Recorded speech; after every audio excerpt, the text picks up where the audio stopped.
My name is Dr. Nkoma, and until recently, I lived what most people would call a quiet, respectable life. I was a senior doctor at the Malabo Hospital in Equatorial Guinea, and I was married to Martin, a kind man who worked in shipping logistics. We had a routine: wake up early, work long hours, dinner at home, and quiet weekends. But everything changed the day Botasa Ingonga walked into my hospital. He wasn't a patient. He had come to visit one of his men who had been injured. Botasa was the head of the National Financial Investigation Agency, a powerful man, always surrounded by an aura of danger and influence. When he stepped into the hospital, the air itself seemed to shift. Everyone noticed him, but somehow, his eyes found mine. I shouldn't have entertained it, I know. I had Martin. I had my vows. But Botasa had a gravity about him, commanding, magnetic, terrifyingly alive. When he approached me, his voice was low and respectful, but there was a hidden fire in the way he said my name, Dr. Nkoma. At first, it was innocent. Coffee at the hospital cafeteria, conversations about medicine, about corruption, about how the system needed to change. He was brilliant, fierce, unapologetically ambitious. And he listened to me, really listened, something Martin hadn't done in years. It wasn't long before the coffees turned into secret dinners. The guilt gnawed at me, but every time I saw him, I craved more. He made me feel like the woman I had forgotten I could be: powerful, beautiful, desired. One rainy evening, after a long shift, he waited for me in the parking lot. Without a word, he opened the door to his car. I slid in. We drove in silence to his apartment overlooking the Atlantic. That night, I crossed a line I swore I never would. I let myself fall into him, into the danger, into the passion, into the part of me that had been asleep for too long. Botasa didn't promise me love or forever. He promised me freedom, even if it was only for fleeting moments. Martin never found out, at least not then. I lived a double life for months: the loyal wife and the secret lover. But secrets like that don't stay hidden forever. One day, I would have to choose. But for that moment, in that year in Malabo, I was alive.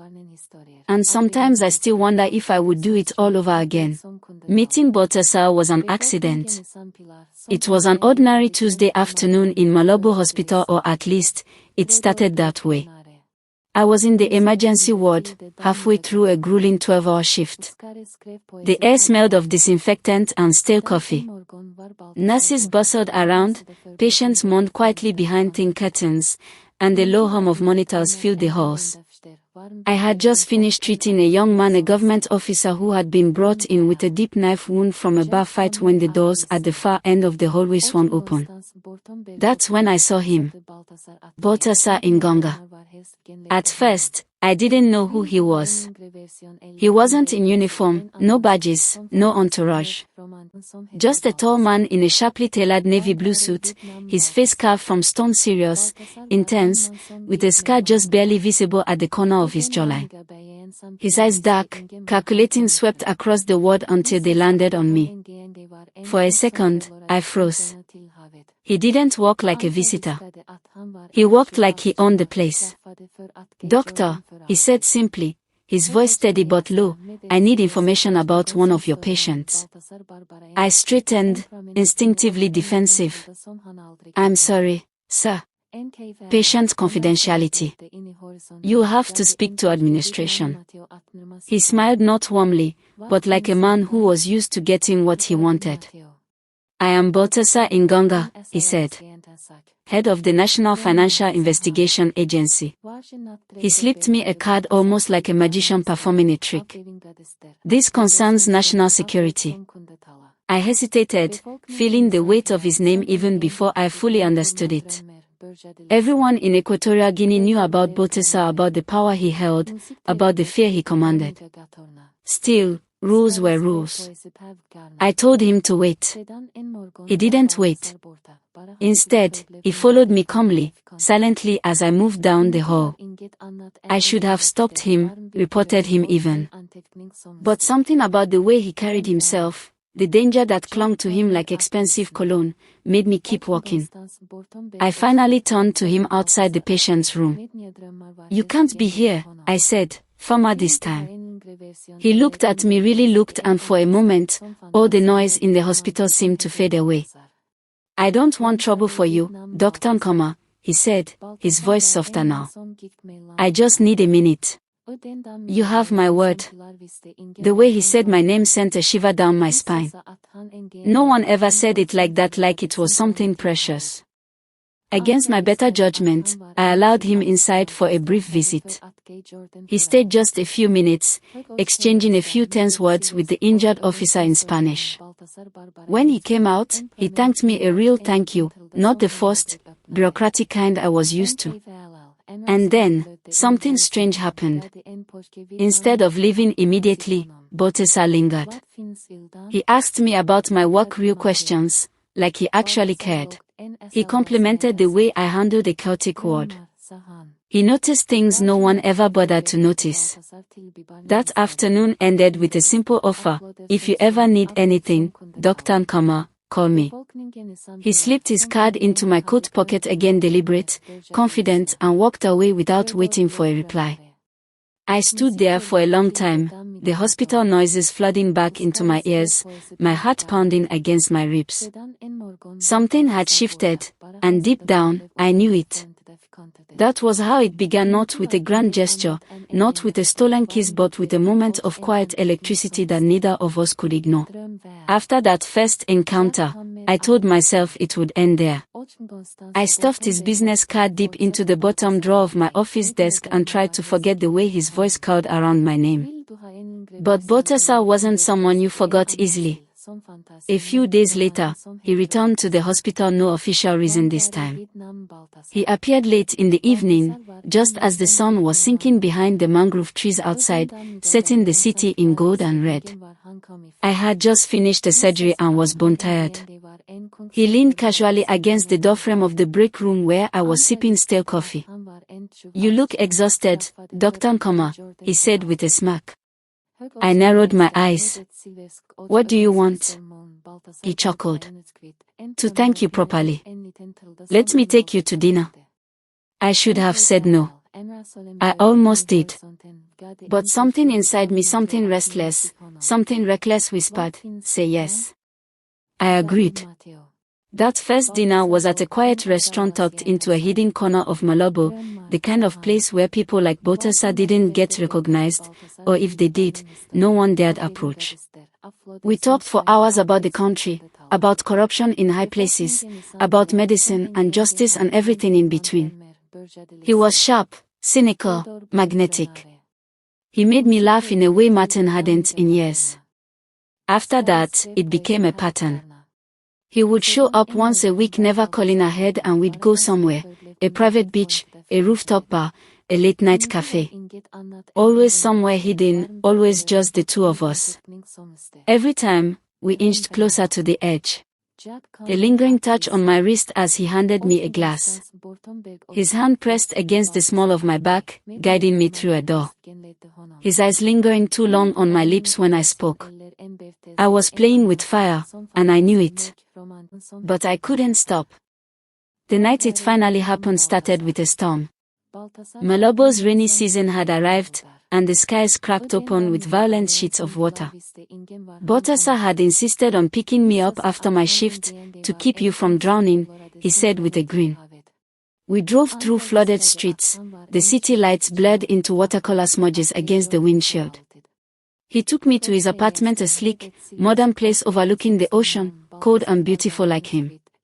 I remember standing in his living room, drenched from the rain, shivering slightly as he handed me a glass of wine. The air between us was heavy, electric.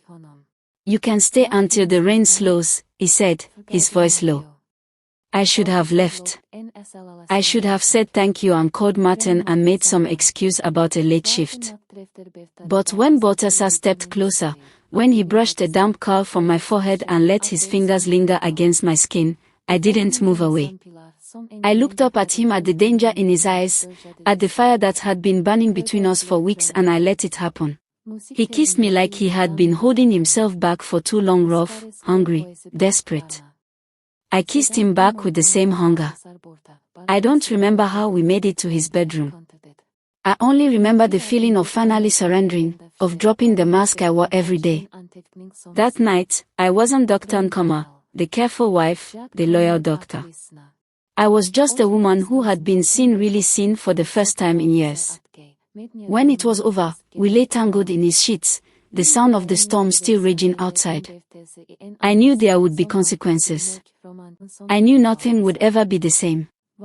But lying there in his arms, listening to the rain hammer against the glass, I didn't care. When Balthasar's lips met mine, it was like the storm outside had moved into the room with us. There was no hesitation, no gentle easing into it, only urgency, like we were both making up for the weeks of tension that had built up between us. His hands found my waist, pulling me close, and my body responded before my mind could even catch up. I felt the heat of him through the thin fabric of my clothes, felt the roughness of his palms as they explored my back, my hips, my thighs. He lifted me effortlessly, and I wrapped my legs around his waist without thinking, gasping into his mouth as he carried me down the hallway to his bedroom. The space was stark white sheets, dark wood, the faint smell of salt water in the air. But in that moment, it felt like the center of the universe. He laid me down gently, standing over me for a second, just looking. There was something in his eyes I hadn't seen before, not just hunger, but something raw. A need, almost like a confession he couldn't speak. He undressed me slowly, deliberately, like every piece of clothing he removed was a secret he was uncovering. His fingers brushed my skin light at first, then firmer, grounding me there with him. I shivered, but not from the cold. When he finally undressed himself, I let my eyes wander over him. Strong, scarred, beautiful in a brutal way. He wasn't a man who needed to say much. Everything about him told a story of battles fought, battles won. When he lowered himself over me, I felt the weight of him everywhere. His mouth found the hollow of my throat, my collarbone, the inside of my wrist. He kissed me like he wanted to memorize me, like he needed to leave a mark. And I wanted him to. God, I wanted him to. We moved together in a rhythm that felt inevitable, like the pull of tides. His touch was both demanding and worshipful, hands gripping, lips tasting, teeth grazing. He whispered things in my ear in a mix of Spanish and Fong, his voice rough and broken. Things I barely understood but felt deep in my bones. I lost myself in him, in the way he made me feel like I wasn't just wanted, but needed. When I finally collapsed against him, my body trembling with the aftermath, he held me there. He didn't speak for a long time. He just ran his fingers through my hair, tracing lazy circles on my back. The rain kept pounding the windows. Thunder rumbled somewhere far away. But inside that room, everything was still. For the first time in years, I didn't feel lonely. We drifted in and out of sleep, tangled together under the sheets. Every time I stirred, he was there pulling me back against his chest, pressing lazy kisses against my shoulder, my neck. And each time, desire flickered back to life, slow and molten. There was a moment, sometime around dawn, when he cupped my face in his hands and just looked at me. His thumb brushed my cheekbone, his brow furrowed like he wanted to say something important but couldn't find the words. I almost asked him what he was thinking. I almost told him about Martin. But I didn't. Instead, I closed my eyes and kissed him again, choosing at least for that moment to forget everything else.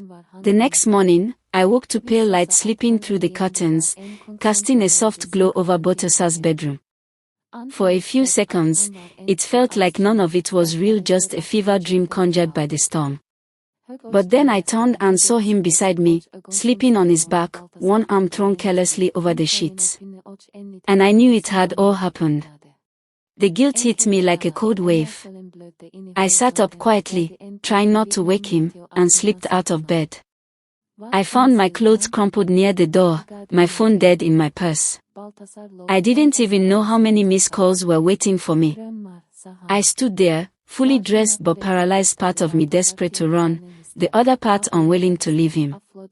Balthasar stirred, his voice rough with sleep. "Where are you going, mi doctora?" I turned.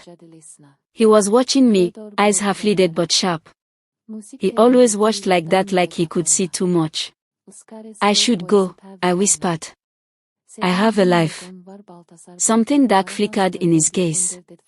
He sat up, the sheet slipping down his body, and for a moment, we just stared at each other.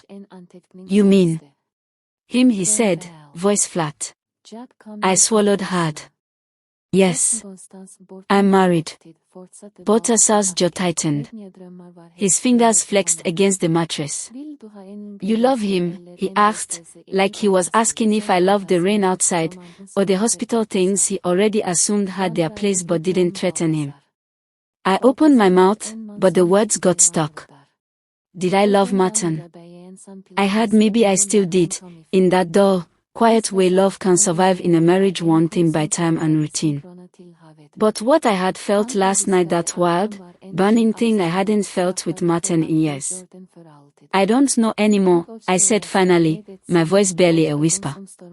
Balthasar stood, closing the distance between us in 2 steps. He caught my chin in his hand, forcing me to meet his gaze. "Tell me you didn't feel anything last night, and I'll let you walk out that door." I couldn't say it. I couldn't lie to him. He leaned down, brushing his lips against mine. "Not a kiss, just a promise. I don't share." "Comma. You need to decide." There was no anger in his voice, just certainty. He wasn't a man used to competing for anything. I pulled away, heart pounding. "I need time." "You don't have much," he said quietly. I left his apartment without another word, stepping into the weak morning sun, my clothes still smelling faintly of him, my body still aching from the night before. When I turned my phone back on, there were 9 missed calls from Martin. A simple message blinked on the screen: "Where are you?" I stared at it, feeling the weight of the decision Balthasar had forced into my hands. I had crossed a line I could never uncross. And deep down, even then, I knew I would cross it again. After that first night, Balthasar and I tried to stay away from each other, we really did. But it was useless. Every time we locked eyes in the hospital corridors, every time I caught a glimpse of his car outside waiting for me after a long shift, the pull was too strong. It started with stolen afternoons at his apartment. Then weekends when Martin thought I was on call at the hospital. I told myself it was temporary, that I'd find a way to end it before it ruined everything. But Balthasar wasn't a man you ended things with easily. He grew possessive, impatient. If I didn't answer his calls fast enough, he'd show up at the hospital pretending he needed medical records or a checkup. And every time I tried to pull away, he would remind me with his hands, with his mouth, with that look in his eyes, how much I wanted him. And I did. I didn't know then that people had started noticing. A nurse saw me slipping into his car late one night. A janitor overheard a heated whisper between us in the stairwell. Rumors began to spread, first quietly, then louder.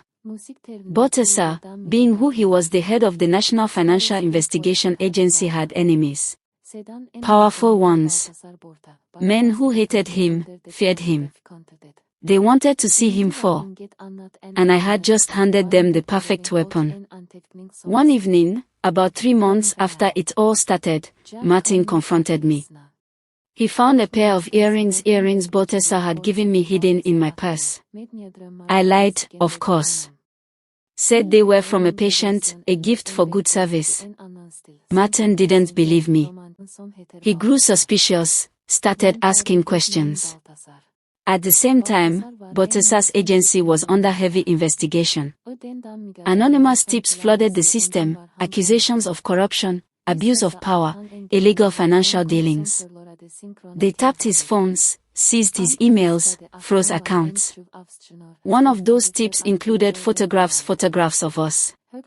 Together, kissing outside the hospital. Me climbing into his car at night. One, worse than the rest of us in a hotel by the beach, my face clear, unmistakable, twisted in pleasure. When the scandal broke, it wasn't just about money or power. It was about us, about how Dr. Nkama, the respected wife of a prominent diplomat, had been sleeping with the man responsible for investigating the country's most sensitive financial secrets. News spread like wildfire through Malabo. Hospitals. Government offices. Every corridor I walked through was a gauntlet of whispers and stares. Martin didn't confront me this time. He simply packed a bag and left. No note. No call. I found out through a friend that he had moved into a hotel across the city. The worst part. Baltasar was arrested. They dragged him out of his office in handcuffs, cameras flashing. He didn't fight it. He didn't even look back. But before they took him away, he sent me one final message through a mutual contact. You were worth it. I regret nothing. I stood in the wreckage of my life, my marriage destroyed, my career ruined, my name splashed across headlines, and I realized something brutal. Baltasar had loved me, in his way. But he had also used me.